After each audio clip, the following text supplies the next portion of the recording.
আসসালামু আলাইকুম, সবাইকে স্বাগতম।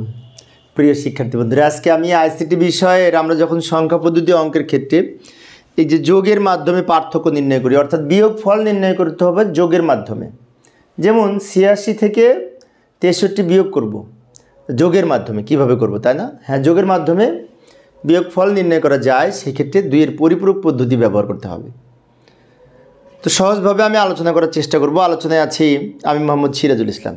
তো চলো শুরু করা যাক। প্রথমে আবার প্রশ্নটি উপস্থাপন করলাম। এখানে বলেছে ৮৬ থেকে ৬৩ বিয়োগ ফল যোগের মাধ্যমে নির্ণয় করা যায় কি, ব্যাখ্যা করো। হ্যাঁ, যোগ বিয়োগ করা যায়, সেক্ষেত্রে দুইয়ের পরিপূরক পদ্ধতি ব্যবহার করতে হবে। তার সমাধানে লিখব বিয়োগ ফল সমান বা পার্থক্য সমান এই ৮৬ মাইনাস ৬৩। ৮৬ থেকে ৬৩ বিয়োগ করার ক্ষেত্রে এখন যদি আমি এটা একটু বিশ্লেষণ করি, এটা কিন্তু প্লাস ৮৬ বলতে পারি, আর এটা মাইনাস ৬৩ বলতে পারি। এখন নিয়ম অনুযায়ী এই দুইটার বাইনারি মান যোগ করব, তাহলে যোগের মাধ্যমে পার্থক্য হবে। কিভাবে করব? ৮৬-এর বাইনারি মান তো নর্মালি যেটা বের করব সেটা ৮৬-এর বাইনারি মান হবে, প্লাস ৮৬-এর বাইনারি মান হবে। বাট ৬৩-এর বাইনারি মানকে দুইয়ের পরিপূরক করে মাইনাস ৬৩-এর বাইনারি মানে রূপান্তর করব। কারণ আমরা জানি কোনো সংখ্যার বাইনারি মানকে যদি দুইয়ের পরিপূরক করি, পজিটিভ সংখ্যার বাইনারি মানকে, তাহলে ওই সংখ্যার নেগেটিভ বাইনারি মান পাবো।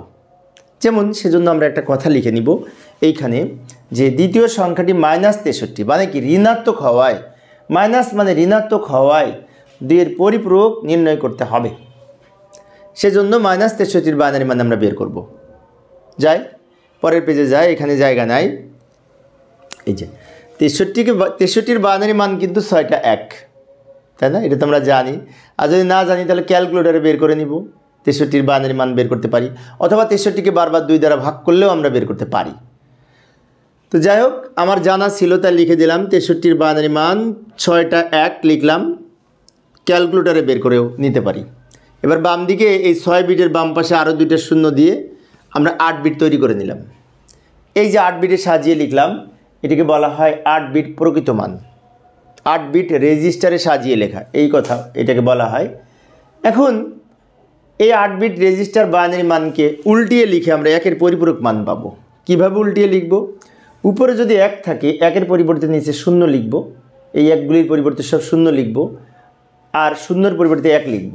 এই যে লক্ষ্য করি, উপরে ১ আছে, একের পরিবর্তে সব ০ লিখব, আর ০-এর পরিবর্তে ১ লিখব।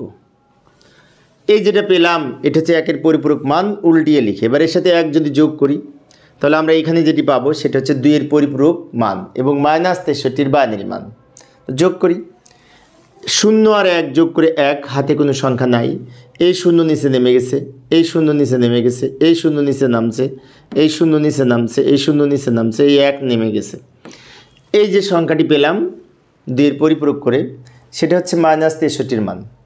এখন অনেক শিক্ষার্থীর মনে হতে পারে কীভাবে বুঝবো মাইনাস? তো মাইনাস বোঝার উপায় হচ্ছে এই যে ৮ বিট রেজিস্টারের সর্ববামের যে বিট, এটা সাইন বিট বা চিহ্ন বিট। চিহ্ন বিট মানে প্লাস মাইনাস নির্ধারণকারী বিট। চিহ্ন বিট ০ হলে ওই সংখ্যাটি প্লাস ৬৩-এর বাইনারি মান হবে, প্লাস সংখ্যার বাইনারি মান হয়। আর চিহ্ন বিট ১ হলে সংখ্যাটি ঋণাত্মক সংখ্যার বাইনারি মান হয়। তো চিহ্ন বিট যেহেতু ১, তাই এটি মাইনাস ৬৩-এর বাইনারি মান বলতে পারি। তো তাহলে আমরা এখানে মাইনাস ৬৩-এর বাইনারি মান পেয়েছি। এইটার সাথে ওই যে আর একটা সংখ্যা ছিল না, ৮৬ না কত যেন, ৮৬ সংখ্যাটাকে ২-এর পরিপূরক করা লাগবে না, কিন্তু এটার বাইনারি মানকে ৮ বিটে সাজিয়ে লিখব এবং ওই বাইনারি মানের সাথে এইটা যোগ করব। এইখানে তো জায়গা নাই, আমি পরের পেজে যাই, যে এইখানে আসলাম। ৮৬-এর বাইনারি মান আমি এখানে লিখে দিলাম দ্রুত সময় সেভ করার জন্য। এটা হচ্ছে ৮৬-এর বাইনারি মান। ক্যালকুলেটর ব্যবহার করে আমরা পেলাম ১, ২, ৩, ৪, ৫, ৬, ৭ বিট, আর একটা ০ দিয়ে ৮ বিট তৈরি করে নিলাম এবং এইটার নিচে মাইনাস ৬৩-এর বাইনারি মান লিখব। এখন মাইনাস ৬৩-এর বাইনারি মান কিন্তু আমাদের কিছুক্ষণ আগে বের করেছি, তাই না? কিছুক্ষণ আগে বের করেছি ২-এর পরিপূরক করে। তো ওখানে যেটা পেয়েছি সেটাই এখানে লিখব। এই সংখ্যাটি ওখানে পেয়েছি, আমি দ্রুত লিখে দিলাম সময় সেভ করার জন্য। কিছুক্ষণ আগে যে মানটা পেয়েছি ২-এর পরিপূরক করে, ওইটা এখানে লিখে দিলাম। এবার যোগ করব দুইটা, বাইনারি যোগ।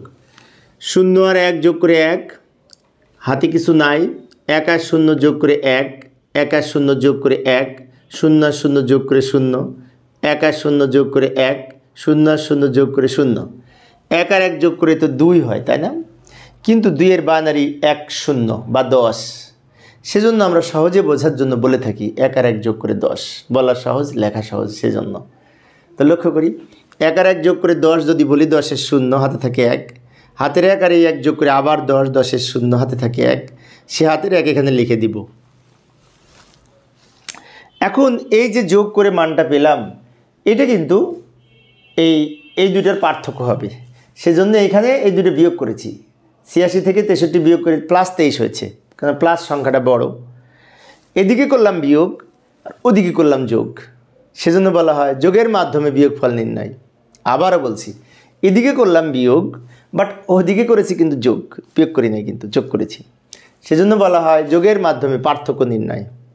এখন আরেকটা বিষয় লক্ষণীয়, সেটি হচ্ছে আমরা 8 বিট রেজিস্টারে অঙ্ক সমাধান করে এখানে কিন্তু 1 2 3 4 5 6 7 8 9 বিট পেয়েছি। তো 8 বিট রেজিস্টারে অঙ্ক সমাধান করে যদি 9 বিট পাই, তো এই যে এই পর্যন্ত 8 বিট, সীমানা 8 বিটের এই চিহ্ন বিট পর্যন্ত, এটা সাইন বিট বা চিহ্ন বিট। আর চিহ্ন বিটের বাম দিকে যে এই বিটটাকে ওভারফ্লো বলে, হাতে থাকা সংখ্যা বলে, ক্যারি বিট বলে। তো নিয়ম অনুযায়ী আমরা এই ক্যারি বিট বাদ দিয়ে বাকিটা লিখব উত্তর। ক্যারি বিট বিবেচনা করা হয় না, কথাটা লিখে দিব। এটা যদি বাদ দিই যে এখান থেকে উত্তর হয়, এখান থেকে উত্তর হলে বামে শূন্যের কোনো দাম নেই, এইটুকু উত্তর। এবং এই যে 1 0 3 1-এর বাইনারি মান, এইটার মান আবার এইটার সাথে মিলে যাবে, অর্থাৎ 23-এর বাইনারি মান এইটুকু, লাস্টে লিখে দিব বিয়োগফল +23 এর বাইনারি মান এইটা। এখন অনেক শিক্ষার্থীর মনে হতে পারে +23 হবে কেন? কারণ এই যে চিহ্ন বিট 0, সেই জন্য সংখ্যাটি +23 বলা যায়।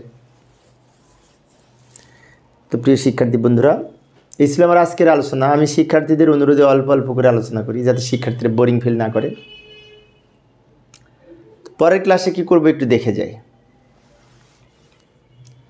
পরের ক্লাসে আমি এই যে 76 আর 65 এই দুইটার বিয়োগফল নির্ণয় করার চেষ্টা করব। কিন্তু একটা কথা আছে, 76 সংখ্যাটা কিন্তু দশমিক, আর 65 65 এটা কিন্তু অক্টাল।